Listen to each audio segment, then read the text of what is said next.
Let every go signal remind you that you do go farther with Signal gasoline. The Signal Oil Program.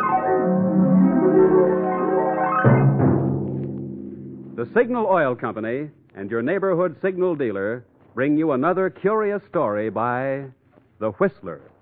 Tonight, The Beloved Fraud.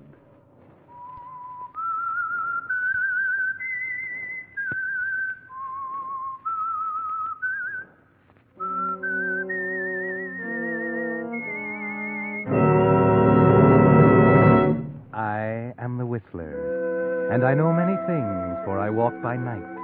I know many strange tales, many secrets hidden in the hearts of men and women who have stepped into the shadows. Presently, I'll tell you of nameless terrors they dare not speak.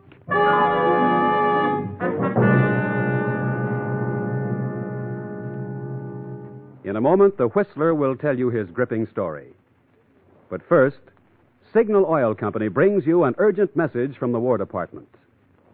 Smokeless powder for explosives, thousands of tons of it, are needed daily on the battlefronts. But do you know that 60% of all smokeless powder is made from pulpwood, the same pulpwood used to make paper? That's why Donald Nelson stated, "The most critical raw material problem facing our war effort today is the shortage of all forest products, including pulpwood. It's why everyone on the home front is being asked to help by cutting down on the use and waste of paper. Uncle Sam suggests that you accept items from the store unwrapped whenever possible. Bring back paper bags for reuse and save every newspaper, magazine, carton, and especially brown wrapping paper for the salvage drive. You see, 700,000 items of war going overseas all need the paper you're being asked to save. Each 500-pound bomb, for instance, takes 12 pounds of paper. So when you save paper, however little it is, you're doing your part to speed vital weapons that will end the war sooner." And now, The Whistler.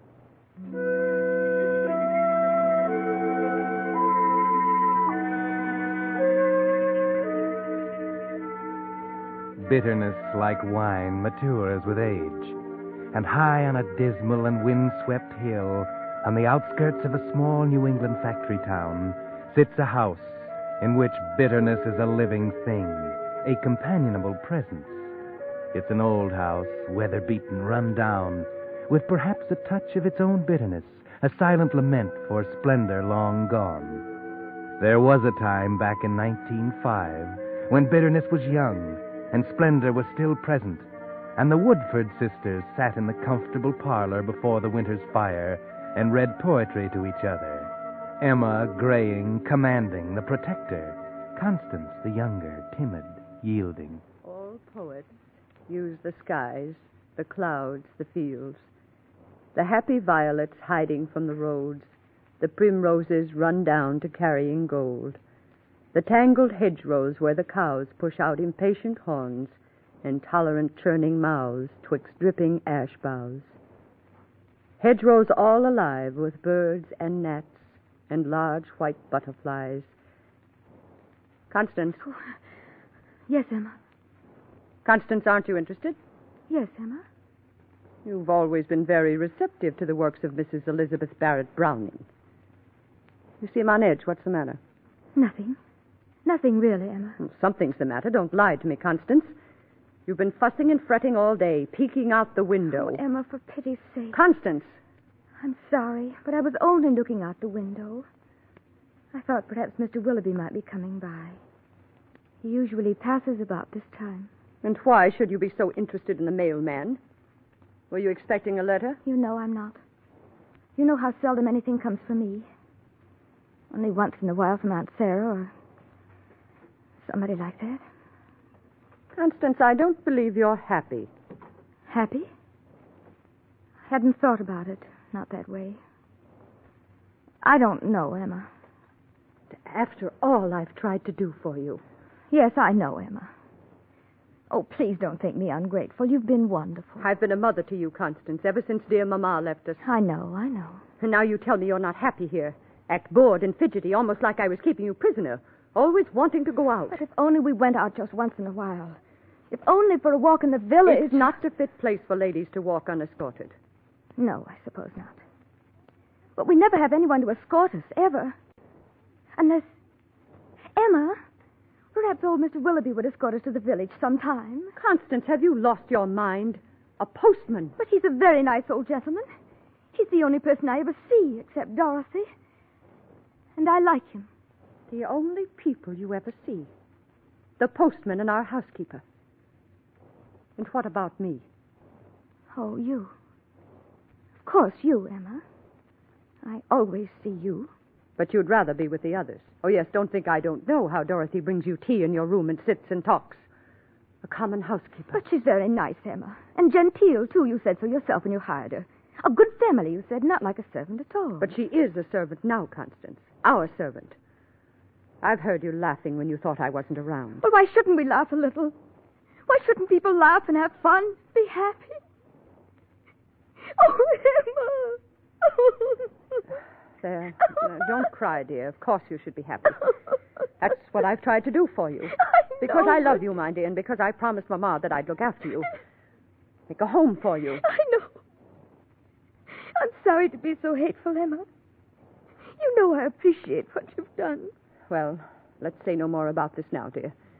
You run up to your room and dry your tears. I'll have Dorothy bring up a warm cup of tea. And then you and she can have your talk.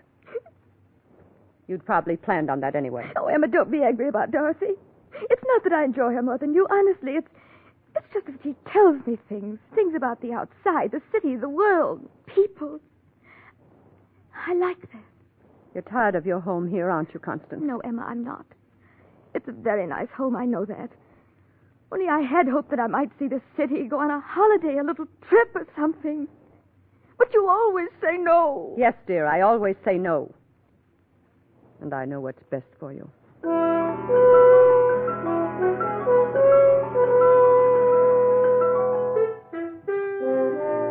Yes, Sister Emma knows best, Constance. She's always known best. And before her, it was dear Mama whom she adored. You should be grateful to have someone else looking out for you, taking care of you, running your life for you. But you're not, are you, Constance? You're unhappy, desperately unhappy. Here you are, Miss Constance. A nice hot tea. Oh, thank you, Dorothy. There, dear. Now you mustn't carry on so.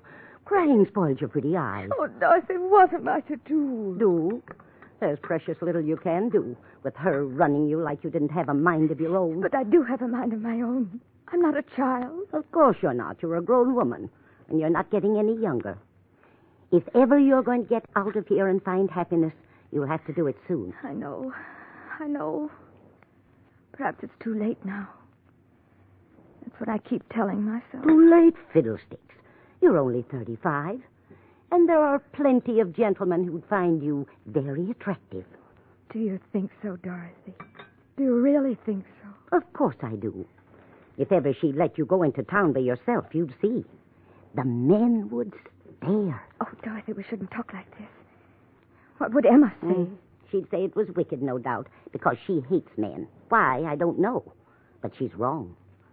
Why should it be wicked for a woman to want the men to notice her? It's natural. Every woman should have the attentions of a man. Fall in love, get married. Do you really think so, Dorothy? Of course. And you'll find one yet. Don't you worry. Oh, it's not that. I've never thought really and truly about getting married or anything like that. Never seemed that I was meant for anything like that. But just to meet people, other women and men. See something besides the insides of this house. I know, and you shall. Why shouldn't you leave her and live your own life? But she'd never let me do it. She's so strong, and she'd find a way to stop me, to bring me back. Perhaps I can help you. You, Dorothy? Yes, Miss Constance. What you need is a man who will come and take you out of here. Then Emma would have nothing to say about it. But where? Where would I meet a man? No one ever comes here. Perhaps one will, if we work it right. What do you mean, Dorothy? I have a cousin. He's a fine man, a widower, and just the type for you. I'm sure you and he would find each other very interesting. Does he live here, in the village? No, he lives in New York. In New York? The city? Mm-hmm. Oh, but Dorothy, how will I ever meet him? By letter. I'll write and tell him about you, give him your permission to write. You will have many things to say to each other, and perhaps, who knows, what may come of it.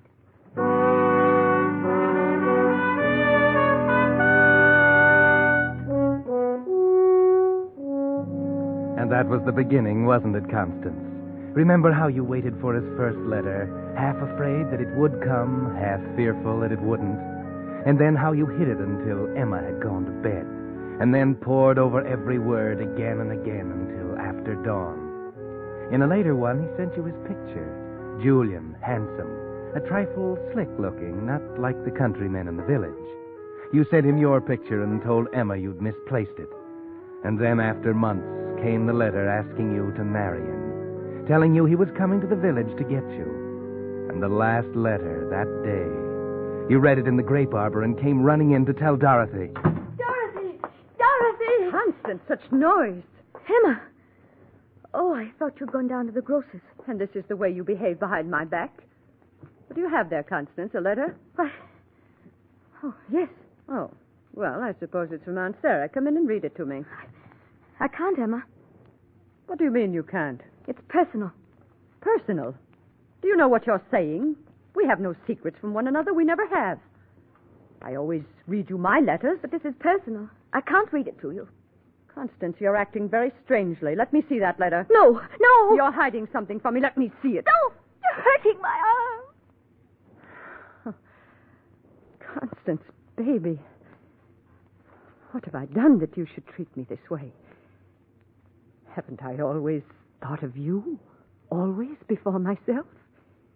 And now you tell me you have something private and personal between us. Oh, I'm sorry, Emma. I didn't mean to hurt you, really. But, well, I suppose I might as well tell you now. You'll know soon enough. He's coming here tonight. He? What are you talking about, Constance? Julian, my friend. This is his letter telling me he will be here tonight. You've written to a strange man behind my back. Nothing wrong with it. We've just exchanged letters, such nice letters. He's told me such wonderful, interesting things about life in the city. Constance, how could you do anything so sinful? Please try to understand, Emma. Perhaps you're satisfied to stay here in this old house all your life, but I'm young and I have a right to some happiness. I want to get out, to live. So, this creature wants to take you away. After all I've done for you. Grown old caring for you, giving up everything for you. No, Emma, you've given up nothing. Everything is just the way you want it. You keep saying that you're taking care of me for Mama, but you're not. You're keeping me tied here, trying to make me give up everything for you. And I can't do it, not any longer, Emma. If Julian will take me, I will go away with him. I will marry him.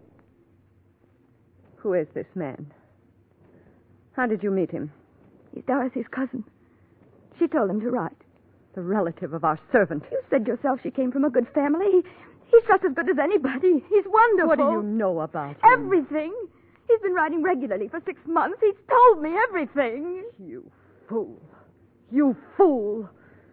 Why do you suppose a man like that would want to marry a country girl 35 like you? Don't you see he's after your money? Dorothy's told him that you have money Mama left you. That's all he's after. That's not true. Oh, isn't it? Well, you'll never get the chance to find out because you'll not go off with him.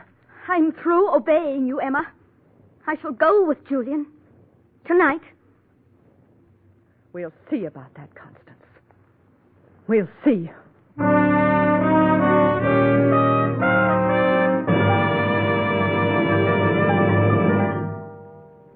You're listening to The Whistler, brought to you by your friend, the Signal Oil Company, marketers of famous Signal gasoline, your best buy today. Remember to let every go signal remind you do go farther with Signal gasoline.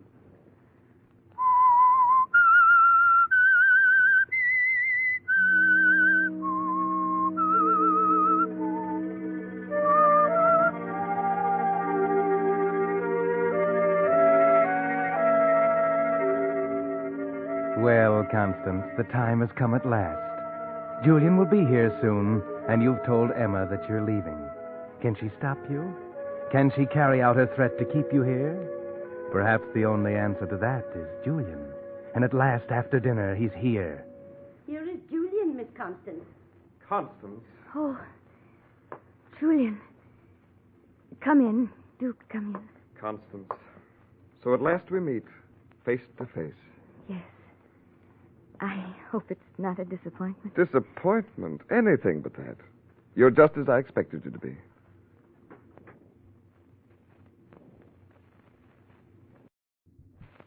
And what about me?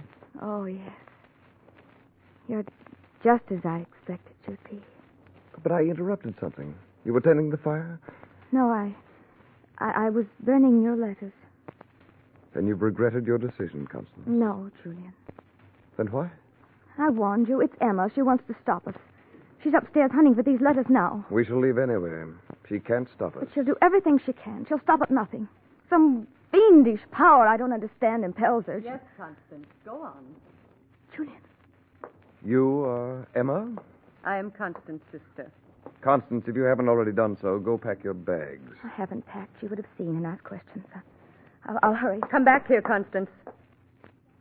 What do you want? What? I want to talk to you once more. You must listen to me. This man does not love you, I know. Don't be a fool.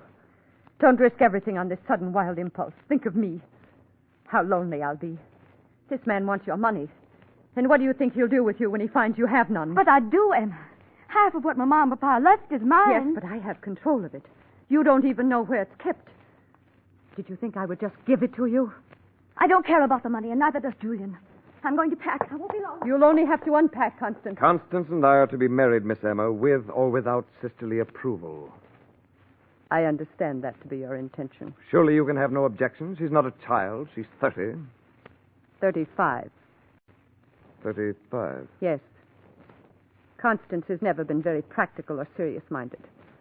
When Mama and Papa were killed in a train wreck many years ago, I realized Constance was in my charge, that it was my duty to shield her from the ills of the world. I believe I understood you to say Miss Constance has no control over her money. You understood correctly.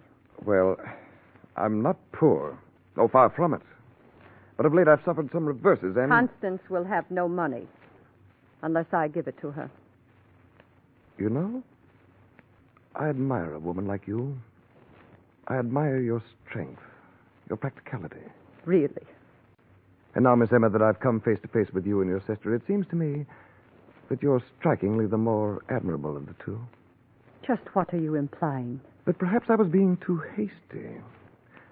Perhaps if I were to think this over... You know, Miss Emma, you too have a right to a man's protection and a man's love. You filthy beast. I've never asked for a man's love or a man's protection, and I never shall. I shall have to advise Constance of this interesting deviation in character and this sudden change of affection. And as for you, leave this house. I shall leave. But Constance comes with me. Now, understand, I have not the slightest interest in your sister, especially now.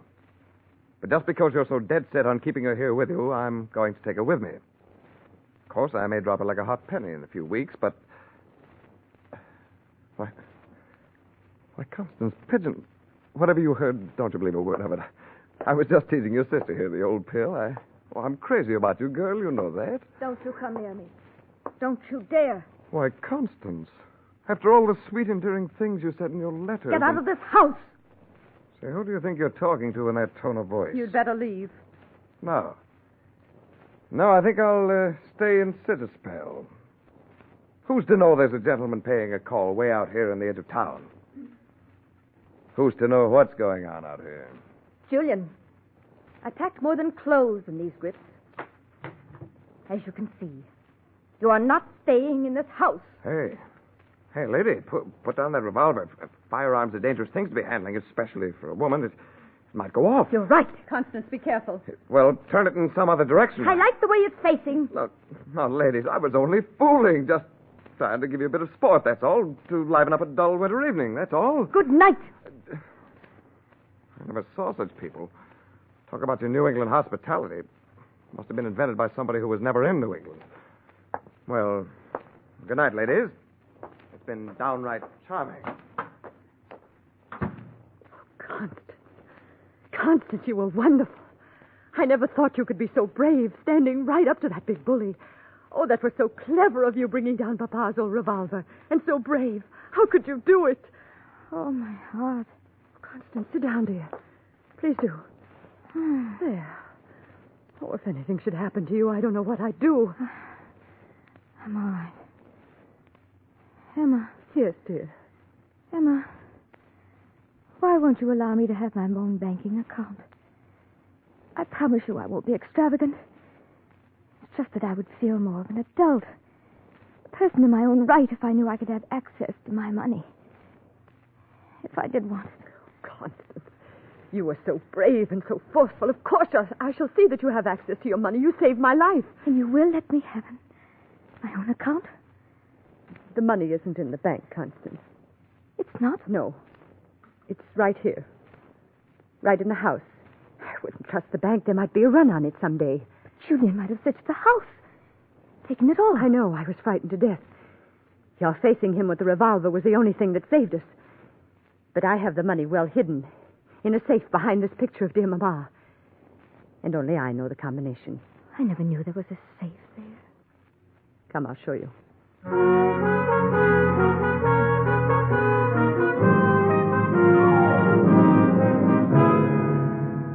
Emma, relieved of her fright, is more human than you've ever seen her, isn't she, Constance?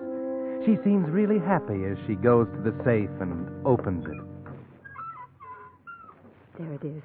All there. You didn't know we were so wealthy, did you, little sister? How much is it, Emma? At my last count, it was a little over $250,000, including the bonds. Mama was so wise. She made Papa invest in only the safest things. So you see, All dear... right, ladies, if you'll just hand over the contents of that safe. Phew, Julian. I availed myself of your servant's entrance, Miss Emma. Informal, but practical. Constance, the revolver there on the floor. Get the revolver. I have the revolver now. Now it is my turn to give directions. Back against the wall, and let's not have a sound from you. Don't know who'd hear you way out here if you did yell. Constance, do something. Don't let him take our money. What'll happen to us? That's our security. Our future, our happiness. My security, my future and happiness, Emma. Don't worry, he's only taking my half. What do you mean? Julian and I planned the whole thing. Only we didn't know it was going to be this easy. I thought I'd have to draw the money out of the bank. It's much simpler this way. What are you saying, Constance? You can't know what you're saying. Oh, yes, I do know. I thought it would take a fright to make you part with my money. When I wrote Julian it would be a battle, and he suggested this little plot. You were happy, weren't you, Emma, when you thought Julian a thief and a rotter? You were gloating inside because you thought everything you had said was true. Constance, you must be out of your mind. Julian and I are going to travel all over the world. I'm going to live at last. I'm going to see things. The Lord will punish you, Constance. Oh, I've had my share of punishment, Emma. All the long, rotten years I've had to spend with you. I have your grips in the money, Constance. Shall we leave? Yes. Yes, Julian. Goodbye again, Miss Emma. You vile, unspeakable man. You vile, unspeakable woman. You'll be sorry, Constance. You'll regret this to the end of your days. I shall hate you. Hate you forever and ever. My hate will reach out for you wherever you are. You'll never be happy. Goodbye, Emma. Constance! Constance, how could you? Miss Emma, have they gone? You're the cause of this. After I gave you a home, a job, companionship, you did this to me. I could kill you. No, Miss Emma, calm yourself. You took her away from me. You're responsible for me being left alone to live out a miserable, lonely old age. No. Stop looking at me like that. She'll be back. Back? She'll never... What did you say? Why are you so sure she'll be back? You know something more about this, don't you? Why, no, Miss Emma. No. You do. What do you know, Dorothy? Why should Constance come back if she's got the money? I don't know. Only you said yourself that he might take the money from her. But he's your cousin, Dorothy. You must know him well. Therefore, you must know he is going to take the money and leave her penniless to come shrinking back to me. Don't you, Dorothy? Don't you? All right. Yes, I do. He planned it that way, and I'm not sorry. It's what the two of you deserve. What good was it doing you, either of you? It'll help Julian and me to really live again. So you're going to get part of it, too? Yes. And it's only what I deserve after what I put up with from you. And there's nothing you can do about it now. They're already on their way to the city to be married. What are you laughing at? You, Dorothy. You think I'm angry at you. You think I want to stop you. No, take the money. I'm glad you're here. Take it. You're welcome to it. Because now Constance will be back. She'll be penniless. Take the money. I'll have Constance back. I'll have Constance back.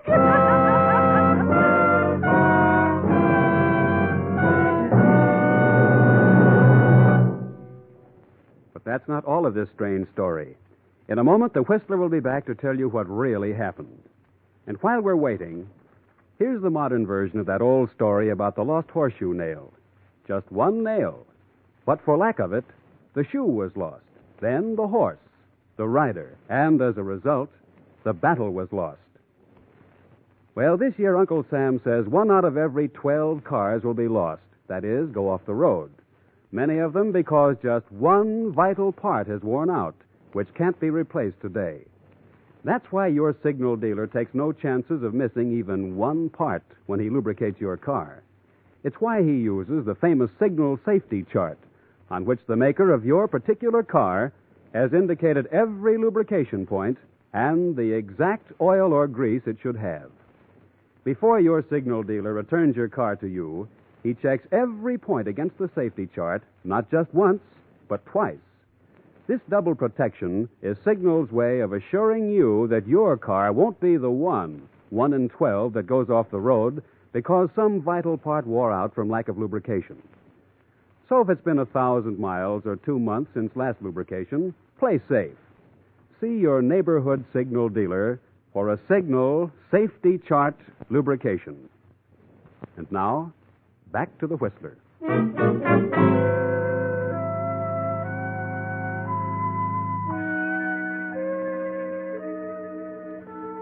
Yes, Emma sat in the lonely old house and waited, nursing her bitterness.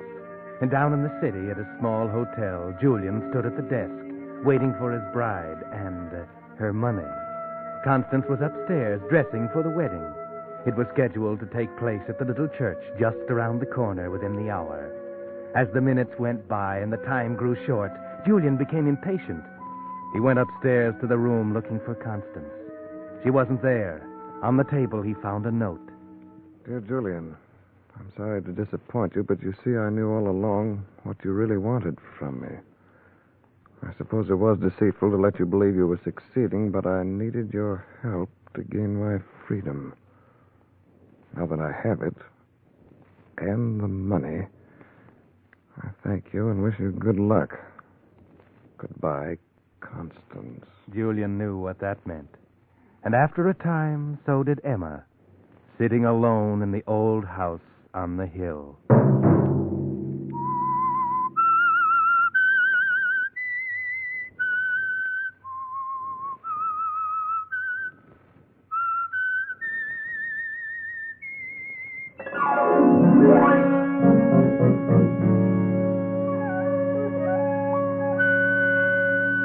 Next Monday night at 9 o'clock, the Signal Oil Company will bring you another strange tale by the Whistler, the curious tale of the twins. The Signal Oil program is broadcast for your entertainment by the Signal Oil Company, makers of Signal's famous Go Farther gasoline and motor oil, and by your neighborhood Signal Oil dealer, who is at your service daily to keep your car running for the duration. The Signal Oil program, produced and directed by George W. Allen, with story by Victor Kushner and music by Wilbur Hatch, is transmitted to our troops overseas by the Armed Forces Radio Service. Bob Anderson speaking for your friend, the Signal Oil Company, and suggesting once again that you let every go signal remind you that you do go farther with Signal gasoline. This is CBS, the Columbia Broadcasting System.